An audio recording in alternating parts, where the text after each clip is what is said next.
La festa de l'Aplec ja té el seu cava oficial. És un brut nature eco del celler Raimat, que des del passat mes d'abril s'ha convertit en un dels patrocinadors oficials de la festa.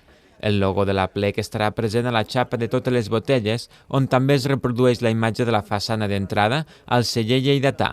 Aquest serà el cava que es vendrà a totes les colles, tot i que tothom el pot adquirir a través de la central de compres de l'entitat. Ens fa molta il·lusió perquè tota la gent de Lleida, quan obri l'ampolla del Raimat Brut Natura Eco, doncs portarà un tros d'Aplec amb ell i podrà viure aquest esperit quan celebri totes les seves celebracions. Lliga una mica amb la nostra festa, que vol ser una festa sostenible i una festa que aporti valors que en aquest cas també se materialitzaran amb la manera d'elaborar productes que es consumeixen a la festa. Principalment està enfocat al col·lectiu que participa a la festa de l'Aplec, però també està obert a qualsevol consumidor i, evidentment, com que hi ha tota una cultura de col·leccionisme de les plaques de cava, doncs no deixarà de ser una placa més desitjada per molts col·leccionistes. La presentació del cava s'ha fet al Centre d'Interpretació de Raimat Natura i ha estat seguit per un sopar fer coll amb la presència de diverses colles i una sessió de cinema a la fresca.